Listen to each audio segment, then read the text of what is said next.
Hello everyone, welcome to टैट बजर academy Abohar Punjab. साथियों, आप सभी का स्वागत है टैट बजर के इस प्रांगण में। जैसे कि आप सभी को मालूम है कि हम समय समय पर आपके लिए जो है महत्वपूर्ण क्वेश्चन लेकर आते हैं। इन क्वेश्चनों को करने का या उन पर विचार विमर्श करने का मकसद ही हमारा एक ऐसा है कि हम जो है तो आपको जो है समय समय पर हम जो एमसीक्यू करवा रहे हैं, हमारे कराने का जो हमें इन पर विश्लेषण करने का एक मकसद जो है, एक उद्देश्य जो है वो ये है कि हमारी जो हिंदी साहित्य से संबंधित जो है अच्छे से तैयारी हो सके, जिसमें आप सभी को मालूम है कि जिसमें हमारे आदि काल है, भक्ति काल है, रीति काल है, आधुनिक काल, इन सब कालों से जो आपको पता है कि भिन्न भिन्न प्रकार से हमें जो प्रश्न देखने को मिलेंगे मास्टर कैडर में।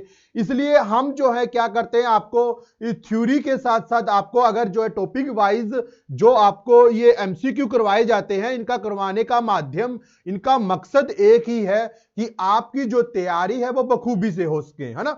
तो बहुत से क्वेश्चन साथियों ऐसे हैं कि गत परीक्षाओं में आ भी चुके हैं, वो उस पर हम विचार विमर्श करेंगे, और आने की जो संभावना है क्वेश्चनों की, प्रश्नों की, उन पर भी हम जो है विचार विमर्श करते हैं। ठीक है, तो इसके साथ ही हम जो है आपसे जो है क्वेश्चन कराने के माध्यम से आपसे जो है आपकी तैयारी जो है वो अच्छे से हो सके, इसका जो है एक मेन जरिया है, एक मेन उद्देश्य है। ठीक है, इसी के साथ साथियों, अगर आप जो है घर बैठे ही हमसे और मास्टर कैडर हिंदी की ऑनलाइन कोचिंग लेना चाहते हैं, तो आप जो है, जो आपको स्क्रीन पर नंबर दिखाई दे रहे हैं, इनके नंबरों के माध्यम से आप हमें जो है संपर्क कर सकते हैं, हमसे जुड़ सकते हैं और अपने हिंदी साहित्य से संबंधित जो है तैयारी को आप बखूबी से कर सकते हैं। और जो आने वाले आपके एग्जाम है, आगामी जो एग्जाम है, आपकी परीक्षाएं हैं, उसमें आप जो है सफलता को हासिल कर सकते हैं। ठीक है, इसी के साथ आप सभी को यह भी मालूम है कि हमें जो है अभी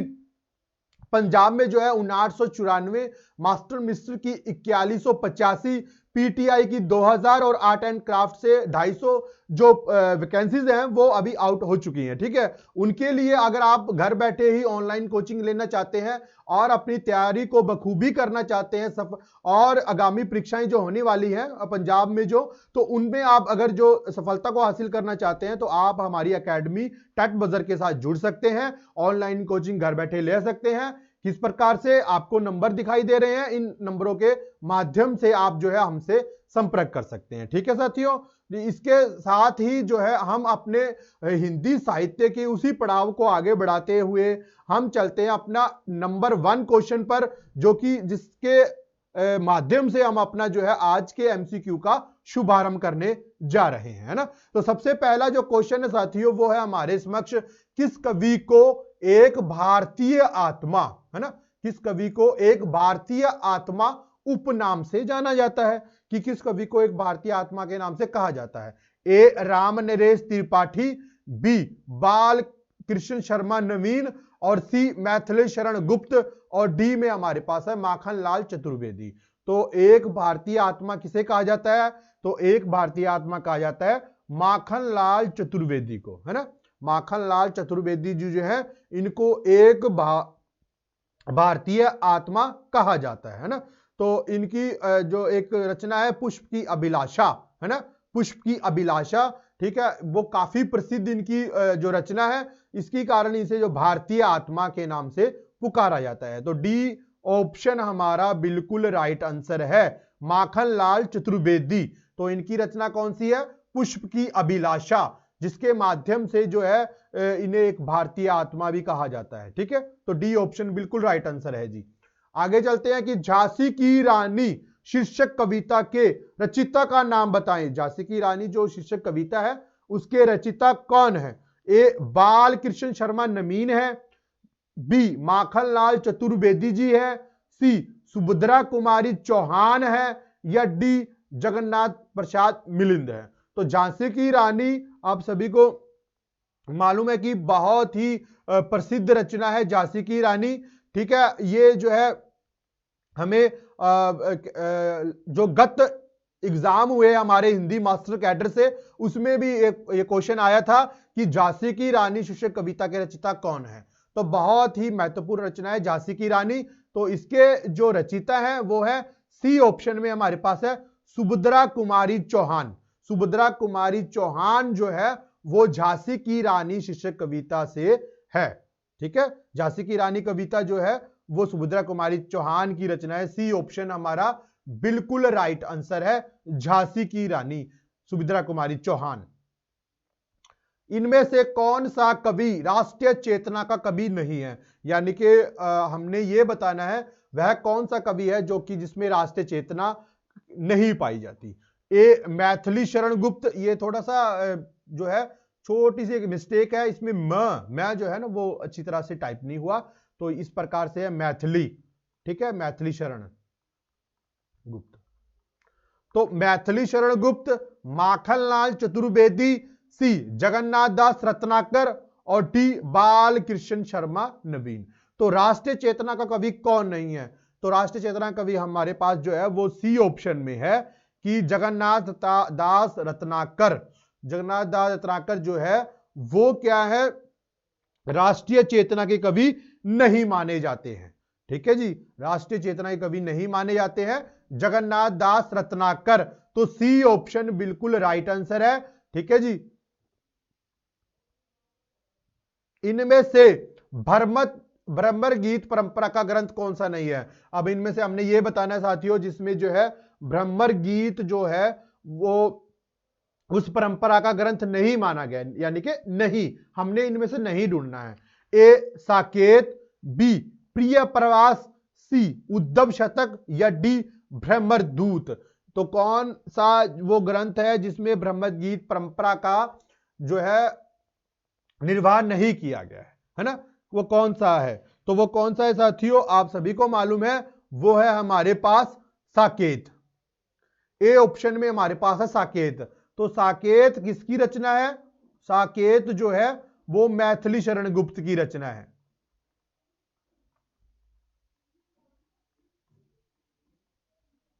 ठीक है जी, साकेत के सरक कितने हैं जी? तो आपसे अगर पूछ लिया जाए एग्जाम में कि साकेत के सरक कितने हैं, तो 12 सरग है। ठीक है, साकेत में मुख्य नायिका कौन है? तो उर्मिला है। उर्मिला कौन है? लक्ष्मण की पत्नी। तो उर्मिला है और उर्मिला का विरह वर्णन है। उर्मिला का विरह वर्णन किया गया है।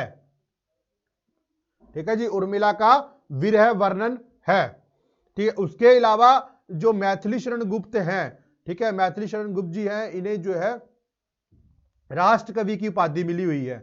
तो इनकी रचना कौन सी थी? वो भारत भारती। भारत भारती, भारत भारती 1912। ठीक है जी, प्रकाशन वर्ष क्या है भारत भारती का? 1912। तो इस पर जो है कहते हैं कि इन्हें जो है राष्ट्र कवि की उपाधि मिली।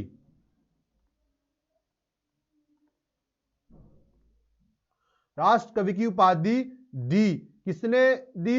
महात्मा गांधी ने।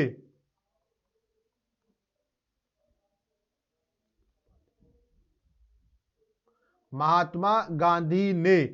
ठीक है, कब दी? 1936 में, 1936 ईस्वी में दी। ठीक है जी, राष्ट्र कवि की उपाधि दी गई, दी मैथिली शरण गुप्त को।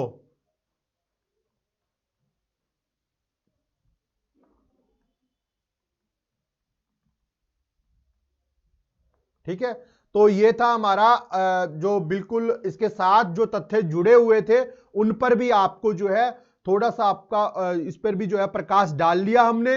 हो सकता है कि हमें जो है इन तथ्यों में से ही कोई प्रश्न उभर कर मास्टर काडर में देखने को मिले, इसलिए साथ साथ जो क्या होता है कि कुछ तथ्य होते हैं उनको भी हम देख लेते हैं। ठीक है, तो अब आते हैं हमारे प्रश्न पर कि हमारा प्रश्न क्या बोल रहा है हमें कि इनमें से भ्रमर गीत परंपरा का ग्रंथ कौन सा नहीं है?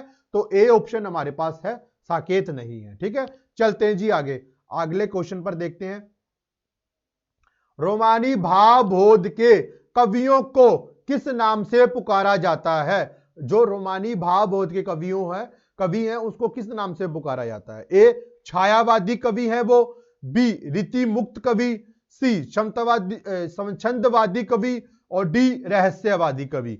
तो रोमानी भावबोध के कवि कौन है? जो रोमानी भावबोध के कवि हैं वो समंतवादी कवि। सी ऑप्शन बिल्कुल राइट आंसर है जी।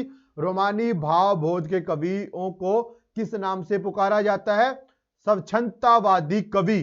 तो आचार्य शुक्ल ने श्रीधर पाठक को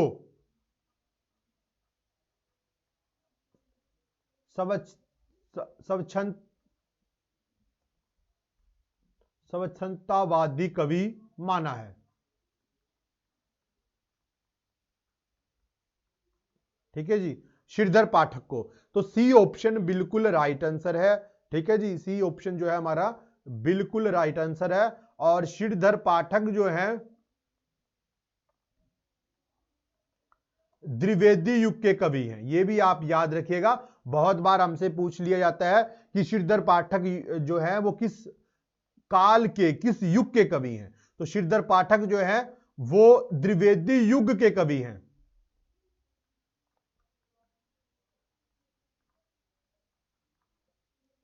ठीक है, तो हम आते हैं अपने क्वेश्चन पर। रोमानी भाव बोध के कवियों को किस नाम से पुकारा जाता है?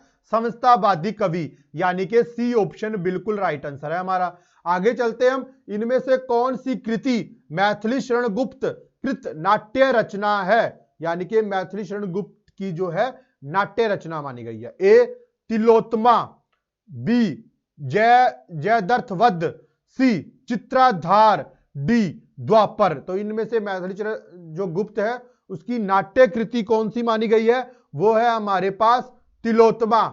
ठीक है जी, तिलोत्तमा जो है मैथिली शरण गुप्त जो है उनकी जो है रचना मानी गई है, नाट्य रचना मानी गई है। ठीक है, तो मैथिली शरण गुप्त जो है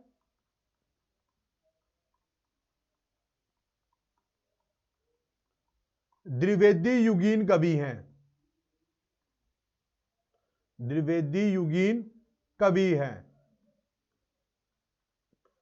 जो मैथिली शरण गुप्त जी हैं वो द्विवेदी युगीन कवि माने जाते हैं। ठीक है, तो इसी प्रकार से ए ऑप्शन हमारा बिल्कुल राइट आंसर है।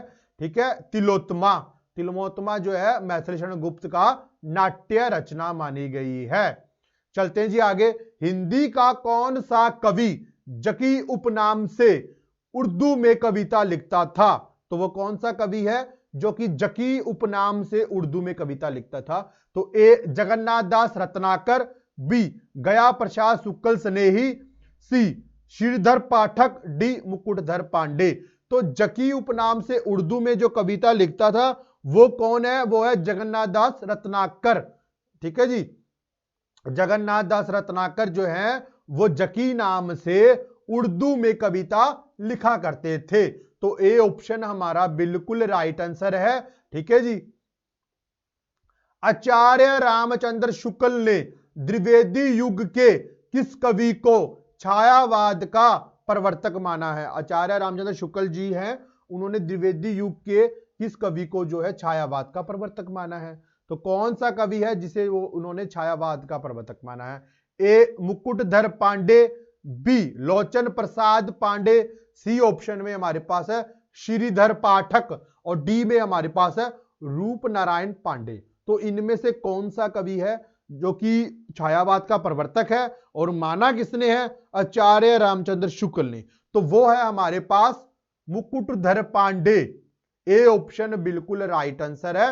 मुकुटधर पांडे को जो है आचार्य रामचंद्र शुक्ल ने जो है छायावाद का प्रवर्तक माना है। ठीक है जी।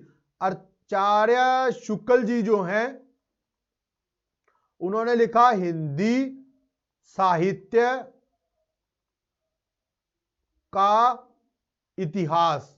ये इनकी रचना हिंदी साहित्य का इतिहास। ठीक है, तो इसके अलावा इन्होंने निबंध भी लिखे चिंतामणि नाम से, चिंतामणि भाग,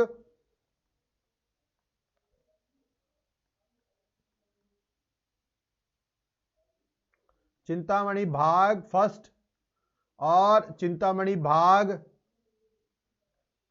द्वितीय।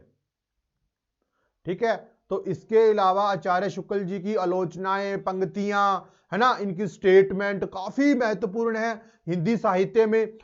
ये कह लीजिए कि कोई भी एग्जाम है हिंदी साहित्य से संबंधित, अगर उसमें आचार्य शुक्ल का की के कुछ प्रश्न नहीं है, या आचार्य शुक्ल के बारे में कुछ पूछा नहीं गया, या उनकी कोई स्टेटमेंट नहीं है, तो माना जाता है कि हिंदी साहित्य का वह जो प्रश्न पत्र है वो पूर्ण नहीं है, ऐसा माना जाता है। क्योंकि इनका जो है हिंदी साहित्य में इनकी आलोचनाएं, मान्यताएं, इनकी जो स्टेटमेंट है वो काफी अपनी भूमिका निभाती है। ठीक है, तो हम चलते हैं हमारे प्रश्न की ओर। हमसे प्रश्न ये पूछा गया था कि द्विवेदी युग के किस कवि को छायावाद का प्रवर्तक माना गया है, तो वह है साथियों मुकुटधर पांडे।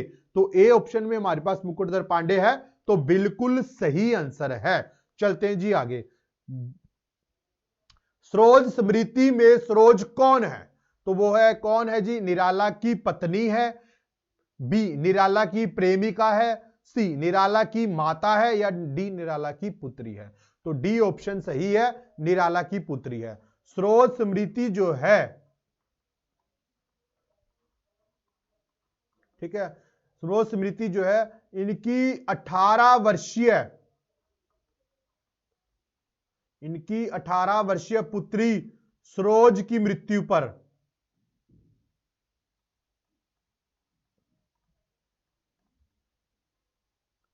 पर लिखी गई रचना है। ठीक है, इसी के साथ सरोज स्मृति जो है जो सरोज स्मृति है वो पूरे विश्व का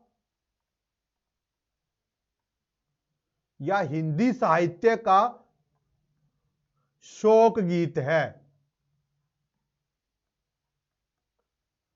क्या माना जाता है जी, शोक गीत। ठीक है जी, शोक गीत है।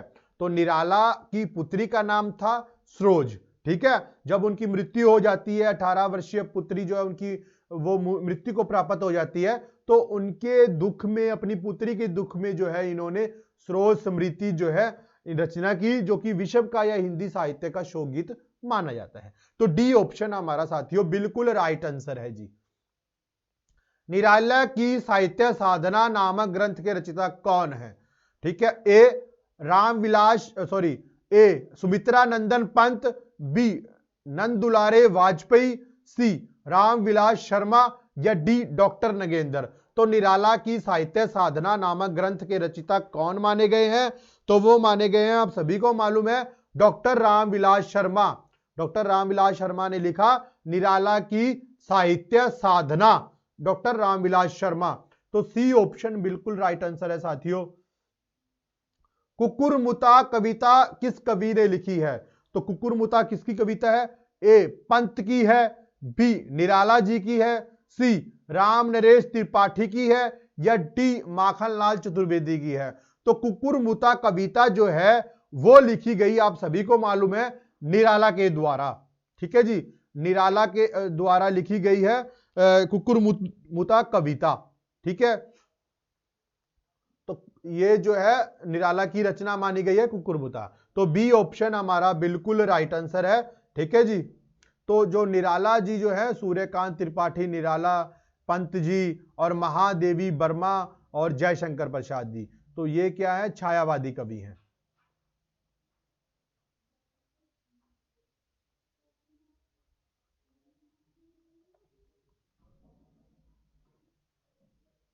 छायावादी कवि माने जाते हैं।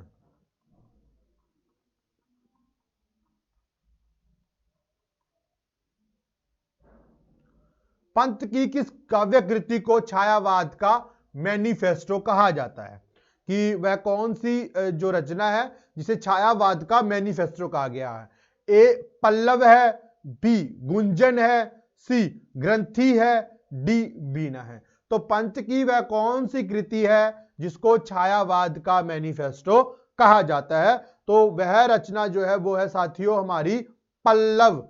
पल्लव जो रचना है छायावाद का, उसे मैनिफेस्टो कहा जाता है। तो ए ऑप्शन हमारा बिल्कुल राइट आंसर है कि पल्लव को जो है, पंत की रचना है पल्लव, और पल्लव को ही जो है छायावाद का मैनिफेस्टो कहा गया है। तो ए ऑप्शन बिल्कुल राइट आंसर है। ठीक है जी, इसी के साथ साथियों आप जो है हमारे व्हाट्सएप फ्री व्हाट्सएप ग्रुप का हिस्सा बन सकते हैं। आपने बड़ा ही आसान सा काम करना है कि आपने करना क्या है कि सबसे पहले अपना नाम यानी कि अपना नेम, पेपर, जिस पेपर की आप जो है हमसे कोचिंग लेना चाहते हैं घर बैठे ही, ठीक है, और अपनी तैयारी करना चाहते हैं तो उस पेपर को आप टाइप कीजिए, ठीक है। फिर सिटी यानी कि अपने शहर का नाम, या आप किसी गांव से भी संबंध रखते हैं तब भी कोई परेशानी वाली बात नहीं है, आप अपने गांव का नाम भी जो है टाइप कर सकते हैं।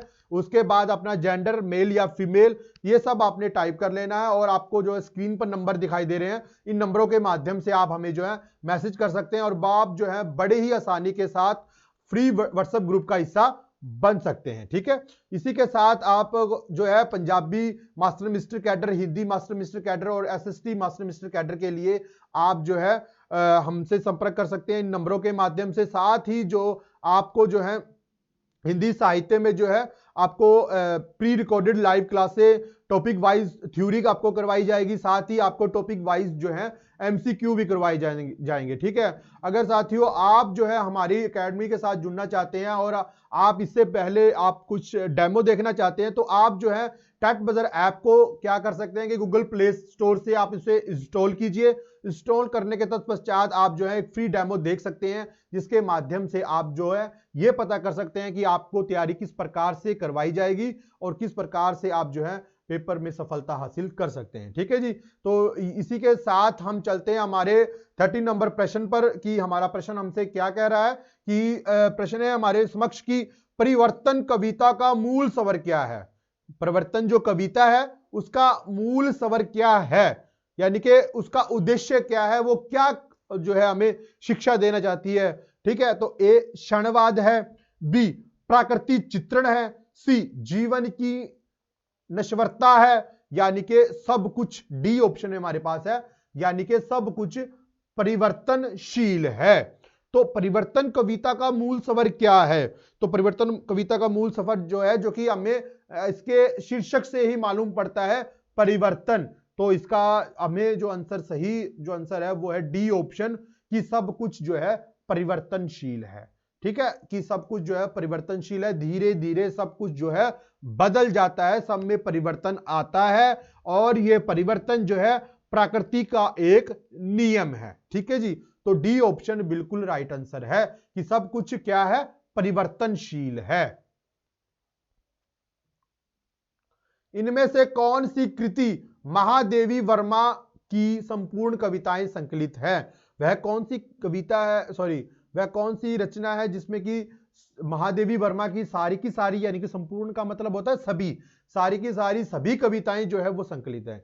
ए सांध्य गीत है, बी नीरजा है, सी दीप शिखा है, या डी यामा है। तो इनमें से कौन सी है साथियों वो, तो आप सभी को मालूम है सॉरी, जिसमें कि सभी की सभी कविताएं महादेवी वर्मा जी की संकलित हैं, संपूर्ण कविताएं जो हैं वो उसमें संकलित की गई हैं, वो हमारे पास है डी ऑप्शन में यामा।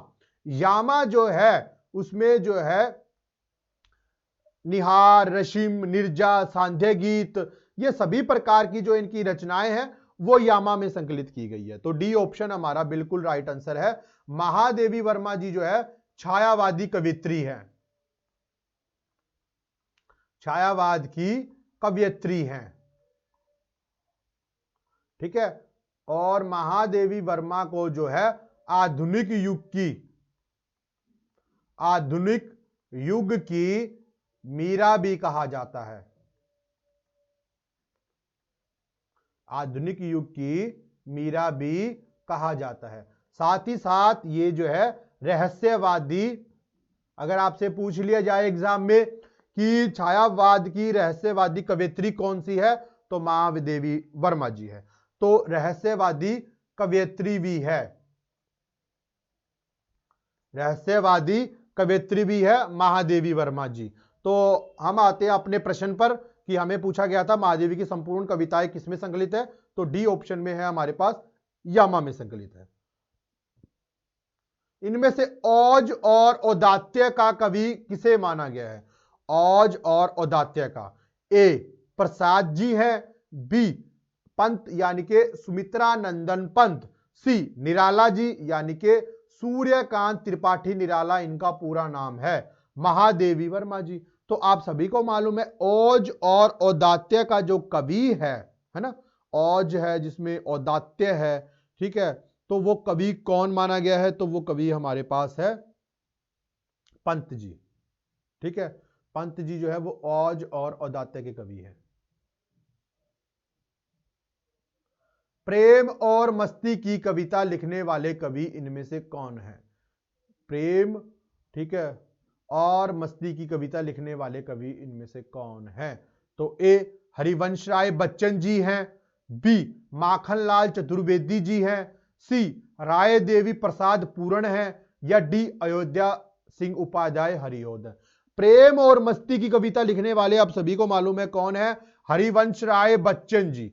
जिन्होंने प्रेम और मस्ती की कविता लिखी वो है हरिवंश राय बच्चन जी। तो हरिवंश राय बच्चन जी की रचनाएं कौन कौन सी हैं? मधुशाला, मधुबाला, मधु कलश।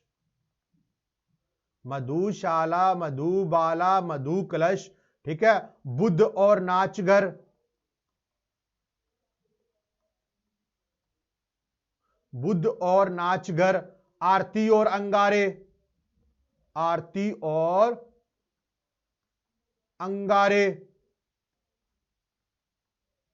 ठीक है, आरती और अंगारे, ये इनकी रचनाएं हैं। और भी बहुत सी इनकी महत्वपूर्ण रचनाएं हैं, ठीक है। जो हरिवंश राय बच्चन जी है ना, हरिवंश राय बच्चन, ये जो है हालावाद के कवि हैं, हालावाद के प्रवर्तक हैं। ये आपसे जो है एग्जाम में पूछा जा सकता है कि हालावाद के प्रवर्तक किसे माना जाता है, तो आपका आंसर होगा हरिवंश राय बच्चन जी, ठीक है।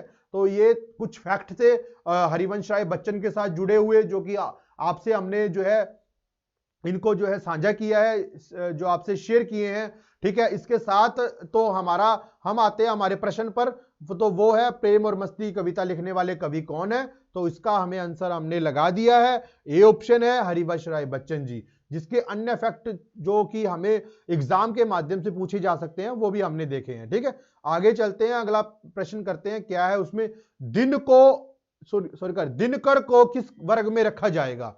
यानी कि दिनकर कौन है? ये रामधारी सिंह दिनकर, इनका पूरा नाम है रामधारी सिंह दिनकर,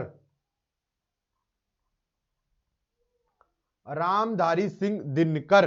तो दिनकर को किस वर्ग में रखा जाएगा? ए छायावादी कवि है, बी राष्ट्रीय सांस्कृतिक धारा के कवि है, सी प्रेम और मस्ती के कवि हैं, और डी प्रयोगवादी कवि है। आप सभी को मालूम है कि किस प्रकार के कवि है दिनकर जी। तो दिनकर जी कवि थे रामधारी सिंह दिनकर जी, वो कौन से कवि माने गए हैं? राष्ट्रीय सांस्कृतिक धारा के कवि, राष्ट्रीय सांस्कृतिक धारा के कवि माने गए हैं दिनकर जी। तो इस हिसाब से हमारा बी ऑप्शन जो है बिल्कुल राइट आंसर है साथियों। दिनकर को किस वर्ग में रखा जाएगा? राष्ट्रीय सांस्कृतिक धारा के कवि के रूप में। वैद्यनाथ मिश्र किस कवि का वास्तविक नाम है? वैद्यनाथ मिश्र ए त्रिलोचन जी का है, बी नागार्जुन का है, सी धूमिल का है, और डी मुक्तिबोध का है। तो वैद्यनाथ मिश्र जो है वो किसका नाम है? तो वैद्यनाथ मिश्र जो है वो नागार्जुन है ना। नागार्जुन का जो नाम है वो वैद्यनाथ मिश्र था। तो कहते हैं कि ये मैथिली भाषा में जो है, मैथिली भाषा में ये किस नाम से लिखते थे? यात्री नाम से, यात्री नाम से लिखते थे। नागार्जुन जी जो है, नागार्जुन को प्रगतिवादी कवि माना जाता है, प्रगतिवादी, प्रगतिवादी कवि माना जाता है,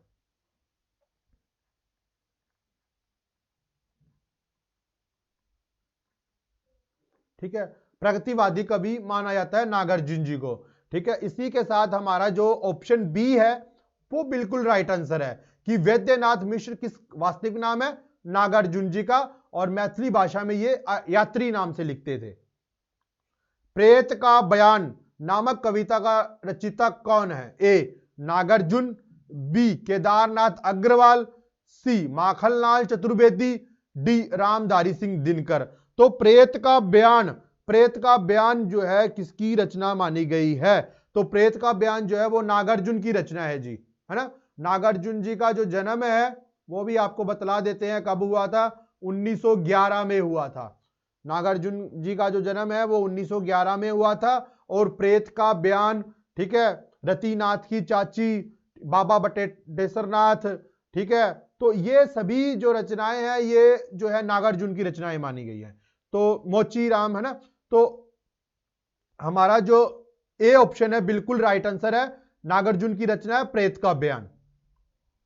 गीत फरोश नामक प्रसिद्ध कविता के रचनाकार कौन है? ए वीरेंद्र मिश्र, बी भवानी प्रसाद मिश्र, सी भगवती चरण वर्मा, डी केदारनाथ अग्रवाल। तो गीत फरोश नामक प्रसिद्ध कविता के रचनाकार कौन है? तो गीत फरोश नामक जो प्रसिद्ध कविता है उसके रचनाकार हैं भवानी प्रसाद मिश्र। ठीक है जी, कौन है? भवानी प्रसाद मिश्र। गीत फरोश इनकी रचना मानी गई है। इनमें जैसे कि हाँ जी मैं गीत बेचता हूं, तरह तरह के गीत बेचता हूं, इस प्रकार की लाइनें थी गीत की। मेरे को अब कुछ स्पष्ट हो रहा है गीत फरोश में कि हाँ जी मैं गीत बेचता हूं, तरह तरह के गीत बेचता हूं, है ना। लोगों ने तो बेच दिए ईमान, हाँ जी मैं गीत बेचता हूं। तो ये जो गीत फरोश काव्य की जो ये पंक्तियां हैं जो मैंने अपने मुख से अभी उच्चारित की थी, तो ये भवानी प्रसाद मिश्र जी की रचना है ना। तो बी ऑप्शन हमारा बिल्कुल राइट आंसर है। प्रगतिवाद का संबंध किस दर्शन से है? प्रगतिवाद का संबंध किससे है? ए अद्वैतवाद से, बी द्वैतवाद से, सी मार्क्सवाद से, डी विशिष्टाद्वैतवाद से। तो प्रगतिवाद का जो संबंध है, हम सभी को मालूम है कि प्रगतिवाद में क्या था, कि प्रगतिवाद में जो है शोषित और शोषक की वर्ग की बात की गई थी, ठीक है। उसके साथ ही जो मजदूर वर्ग है उनकी बात की गई थी कि किस प्रकार से जो उच्च वर्ग है वो किस प्रकार से निम्न वर्ग का जो है शोषण करता है ना। तो प्रगतिवाद का संबंध किस दर्शन से है आप सभी को मालूम है, तो वो सही आंसर हमारे पास है मार्क्सवाद से। मार्क्सवाद से संबंध है प्रगतिवाद जी का, सॉरी प्रगतिवाद का। तो सी ऑप्शन बिल्कुल राइट आंसर है। चलते हैं जी आगे। आओ रानी हम ढोएंगे पालकी नामक प्रसिद्ध कविता की रचना किस कवि की है? ए त्रिलोचन जी की है, बी धूमिल, सी नागार्जुन, डी दिनकर। तो आओ रानी हम ढोएंगे पालकी नामक प्रसिद्ध कविता जो है वो उसके रचनाकार हमारे पास सी ऑप्शन में है नागार्जुन। नागार्जुन की रचना है आओ रानी हम ढोएंगे पालकी। तो सी ऑप्शन हमारा बिल्कुल राइट आंसर है जी। फूल नहीं रंग बोलते हैं काव्य संग्रह इनमें से किस कवि का है? ए केदारनाथ अग्रवाल जी का, बी रामविलास शर्मा जी का, सी त्रिलोचन शास्त्री, डी धूमिल यानी के सुदामा पांडे धूमिल। इनका पूरा नाम है सुदामा पांडे धूमिल। ठीक है, तो फूल नहीं रंग बोलते हैं इसका जो काव्य संग्रह है ये किसका है? आप सभी को मालूम है ये है केदारनाथ अग्रवाल जी का। ए ऑप्शन में हमारे पास केदारनाथ अग्रवाल जी है, बिल्कुल राइट आंसर है केदारनाथ अग्रवाल जी। ठीक है जी। प्रगतिवाद काव्य की समय सीमा क्या है? प्रगतिवाद काव्य की जो समय सीमा है वो क्या मानी गई है? तो हमारे पास जो है प्रगतिवाद की समय सीमा है 1920 से 1936, 1936 से 1943, 1950 से 1960, डी 1900 से 1918। तो प्रगतिवाद जो है वो जो उसका शुभ आरंभ हुआ था, हम सभी को मालूम है प्रगतिवाद जो आरंभ हुआ था वो 1936 से आरंभ हुआ था, है ना। 36 से आरंभ हुआ और 1943 को जो है वो समाप्त हुआ। 43 में क्या हुआ था? प्रयोगवाद आ चुका था। ठीक है, 1943 में क्या आया? प्रयोगवाद। ठीक है, प्रयोगवाद में क्या था? तार सप्तक था, जिसके जो अगे जी हैं वो उसके संकलन करता थे। तो बी ऑप्शन हमारा बिल्कुल राइट आंसर है 1936 से 1943। भारतीय प्रगतिशील लेखक संघ की स्थापना कब हुई थी?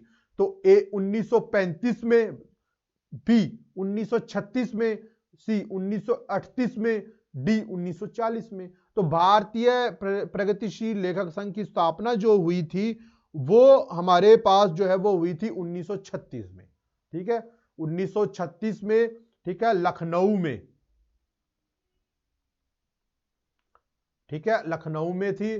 ठीक है, सभापति थे इसके मुंशी प्रेमचंद जी।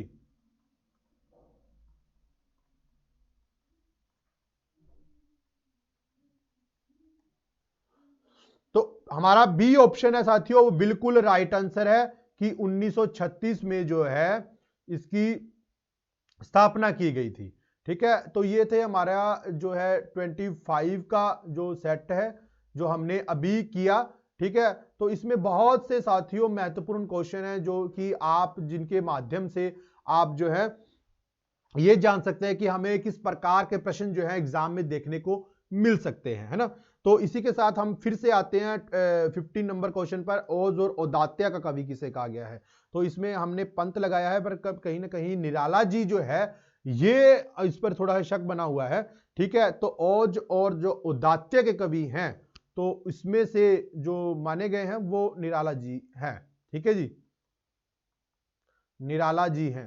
ठीक है, तो हम जो है आपको ये जो क्वेश्चन करवाते हैं ये बहुत बार जो कि गत परीक्षाएं हैं उनमें भी हमें देखने को मिले हैं, और कहीं ना कहीं ये टॉपिक वाइज जब हम थ्योरी करते हैं ना तो अपने आप हमें ये मालूम सा पड़ता है कि ये क्वेश्चन जो है काफी अपनी अहमियत रखते हैं एग्जाम के लिए, एग्जाम में आने के लिए, क्योंकि बहुत बार हम जब उनका थ्योरी का जब अध्ययन करते हैं तो हमें खुद ये स्वयं से पता हमें लग जाता है कि ये प्रश्न जो है बहुत महत्वपूर्ण है। ठीक है, तो इसी के साथ जो है आपका 25 का जो सेट था ये काफी अभी कंप्लीट हो चुका है। इसी के साथ साथियों आप जो है हमें टेलीग्राम चैनल पर भी ज्वाइन कर सकते हैं। इसी के साथ इंस्टाग्राम, फेसबुक पेज पर भी आप हमें जो है फॉलो कर सकते हैं। जो लेक्चर है इसको अधिक से अधिक जो है लाइक करें, सब्सक्राइब करें और शेयर करें। ठीक है, तो आपको जो है हिंदी साहित्य से संबंधित जो है सभी प्रकार के तथ्य आपसे करवाए जाएंगे, टॉपिक वाइज थ्योरी भी आपसे करवाई जाएगी, और आपकी जो है आने वाले आगामी जो आपका एग्जाम है हिंदी मास्टर कैडर का उसकी भरपूर जो है आपको तैयारी करवाई जाएगी। ठीक है, इसी के साथ मैं आपसे अब जो है अपनी वाणी को विराम देता हुआ आपसे अब आज्ञा चाहूंगा। ठीक है, तो आशा करता हूं लेक्चर आपको काफी पसंद आया होगा, और मिलते हैं नेक्स्ट लेक्चर में कुछ अन्य तथ्यों के साथ, महत्वपूर्ण प्रश्नों के साथ। ठीक है जी, तब तक के लिए जी धन्यवाद।